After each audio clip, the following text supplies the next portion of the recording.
And happy Monday. Welcome to Ask a Dietitian Facebook Live. If you guys haven't been on before, this is my very first, what am I talking about? If this is your very first Ask a Dietitian, I host this every single week at 9 a.m. MST to answer your nutrition questions. So if this is your first time, make sure you leave your questions below. I will see them pop up and I will answer them as they come up.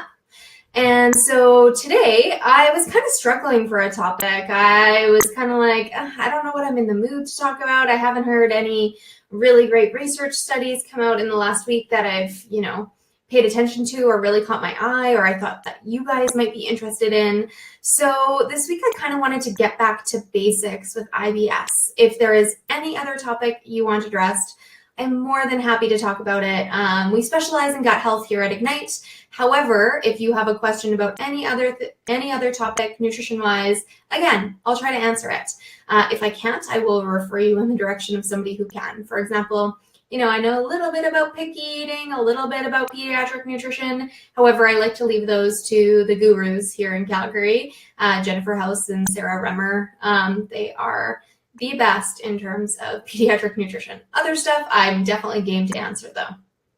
So this week, I really wanted to talk about, what the options were for IBS management, because I think a lot of times people aren't really sure what way they should go in terms of treatment options. So first and foremost, getting a diagnosis is key. And so a lot of people will self-diagnose with IBS, and I completely understand why that is. You might have had kind of a willy-nilly diagnosis at some point saying maybe it was IBS, but not feeling super confident in that.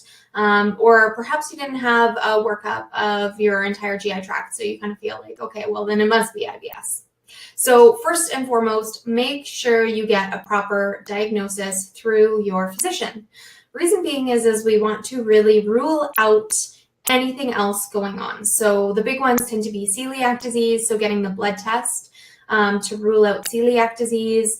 The gold standard is biopsy. However, the blood test is quite sensitive and specific. So, if you don't have any other red flag symptoms, a biopsy is not always necessary. So blood test is first and foremost for celiac disease, and making sure we rule out any other suspect kind of symptoms.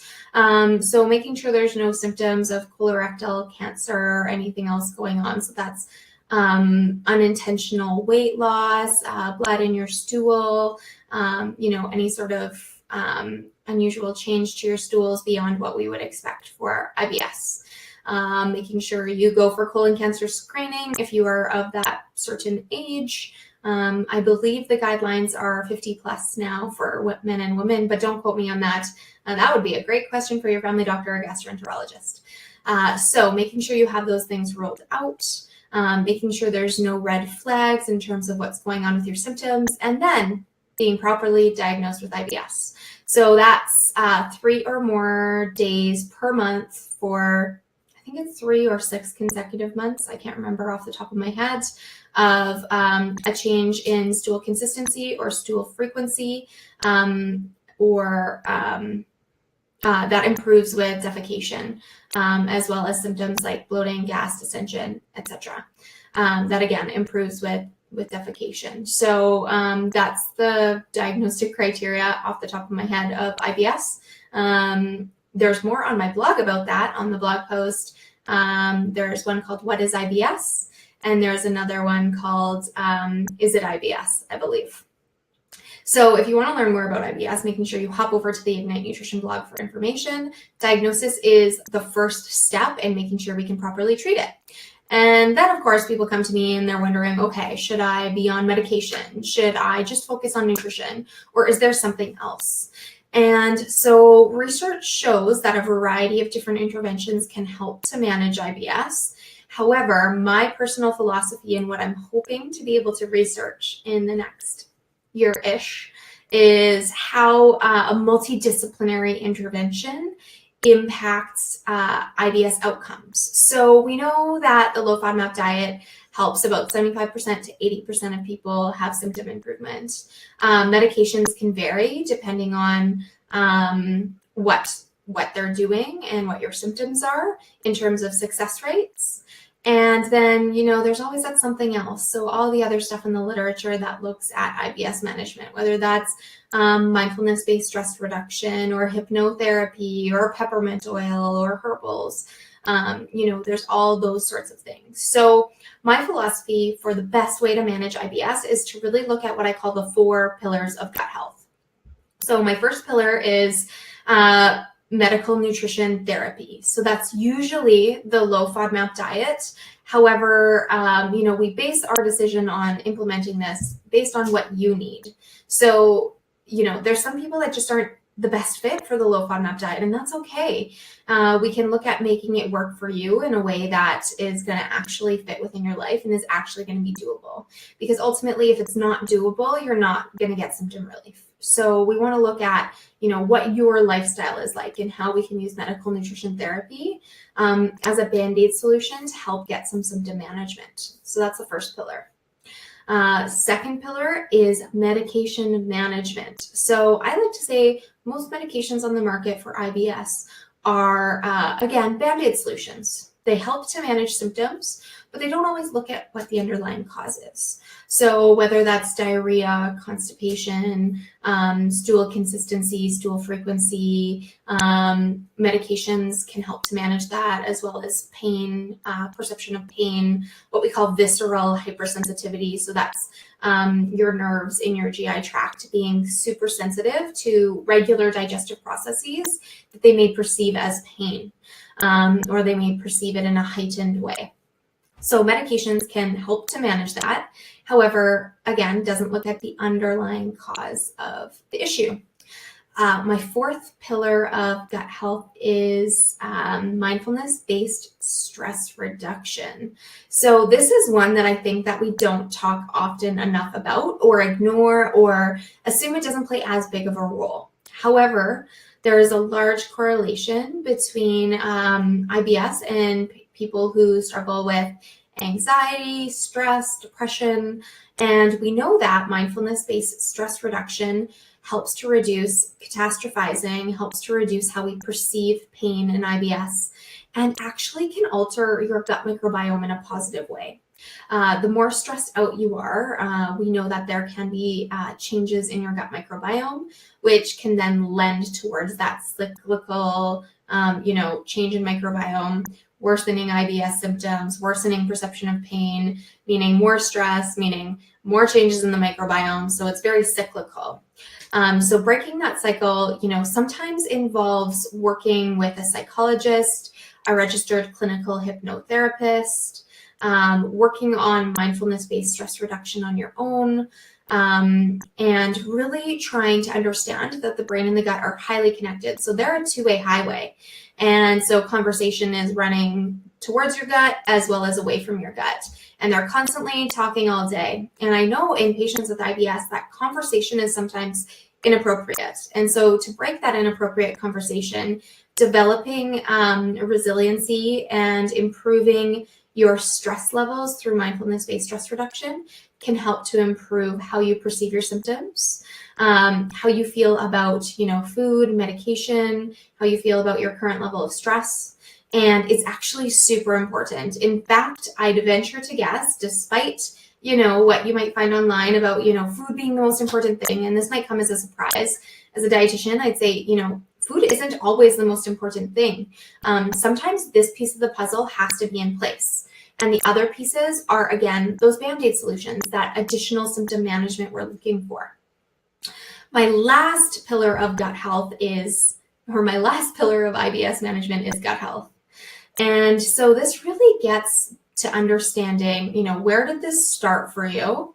And what is the underlying cause of the IBS? We can't always, discover the answer. We're just usually piecing together the puzzle and understanding what your picture of IBS looks like, where it started, what could have been the initial trigger, because we do know that patients that have had a history of foodborne illness, have had a history of any sort of gastrointestinal resection, people on PPIs, and people who have been on any antibiotic use are at higher risk of developing IBS. So understanding where that started for you and how we can improve your gut health to reduce your symptoms long term.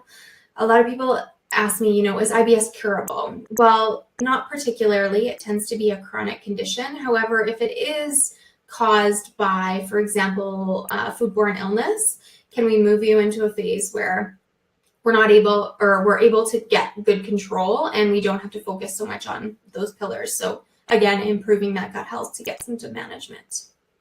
So those are my 4 pillars of gut health. And I know, guys, there's a few of you on here. If you have questions, make sure you ask below. It doesn't have to be IBS related. I'm just talking about IBS today.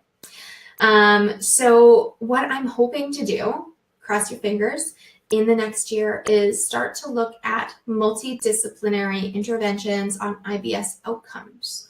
So what that specifically means is most of the research looks at a single intervention, which is very important when you're starting researching this particular topic. We want to do one intervention, not too many cooks in the kitchen. However, we do know that those interventions have looked at, conventional IBS diet management versus low FODMAP diet management outcomes there. What I'd like to look at is if we have all of the pieces of the puzzle in place, how can we affect a patient's care? And what I'm hoping that this research brings is, better standards of practice for people with gut health and IBS issues. 2, more research and funding and healthcare dollars put towards managing IBS, because we understand that, hey, if you do all of these pieces together, will they have a better outcome? My gut feeling is yes, because this is how I practice each and every day. I'm kind of, as much as we focus on nutrition, I feel like I'm a care coordinator a lot of times. So, nutrition might be central because that's what I specialize in, but how can we tie in all these additional pieces to get you where you need to go? Like I said, food isn't the be all and end all always. Yes, of course, nutrition can play a role, but sometimes I think we put all our eggs in one basket and we assume that, the low FODMAP diet is the be all and end all. However, we do know from research that, 20 to 25% of people don't respond in the way that they should. And in fact, a study done by IBSnet, a great website that I write for, showed that 92% of people with IBS were not happy with their symptom management, I believe is the stat. I put that in my own words, so don't 100% quote me on it, but 92% felt inadequate symptom management. So, how can we get more people to have a better quality of life and to be where they need to be? For me, I see best outcomes with looking at the 4 pillars of gut health in our practice here at Ignite. Our dietitians are trained to coordinate care and think outside the box in terms of where do we need to go. They really, truly look at understanding your problem, where you're at, and then piecing together what pieces of the puzzle we need to work on to get you where you need to go. It's not a quick fix. So, sometimes we can get symptom relief really fast, but long-term adequate symptom relief, can take time, which is why we have the 90-day gut reset, which is why we have the longer-term IBS gut health packages to help to manage you better long-term. So in terms of gut health, I really think pigeonholing ourselves into one area of management really limits our ability to help people, which is why I've developed my 4 pillars of gut health, and I'm super excited. I'm hopefully applying for some research grants here next year, and hopefully we're going to get all Canadians and even people all across the world with this research better access to proper IBS and functional gut disorder management. So in regards to any other questions, I didn't get asked any questions today. Guys, don't be shy. I really, really do like questions. And I think that's how you guys get the most out of this. I don't have anything else in particular to add. It's the holiday season, so I'm hoping with the next Ask a Dietitian, I'm going to talk to you about how to survive the holidays without, struggling with gut issues the whole time. It's been a hot topic at the Ignite offices. People book appointments before holidays to be like, okay, we need a strategic planning session. How am I going to survive this? So I want to share with you some of those tips, which I am going to do next Monday at 9 a.m. MST. So make sure you tune in. And I think that's all for today. I'm going to get going. And if you have any questions, again, make sure you reply below. Or if you're not comfortable doing it on Facebook, send us an email at info@ignitenutrition.ca. If you're looking for extra information on IBS and gut health, make sure you head over to the Ignite blog at ignitenutrition.ca. And if you're really looking to start to take charge of your gut health and stop worrying about your gut symptoms, see a dietitian. I know lots of you do have benefits, and lots of extended benefits run out or roll over December 31st. So we have had a slew of people call us being like, I have to use my benefits before the end of the year. So if you are one of those people, make sure you give us a ring now, because time is ticking. And we only have so much time to see clients, and I know we're already booking into the week before Christmas and starting to book into the week after Christmas. We've added some extra clinic days to accommodate for people that want to use up their benefits, and that is all. So again, email me at info@ignitenutrition.ca and head over to the blog to get more IBS information. I'll see you guys all next week. I look forward to more great nutrition questions. Bye.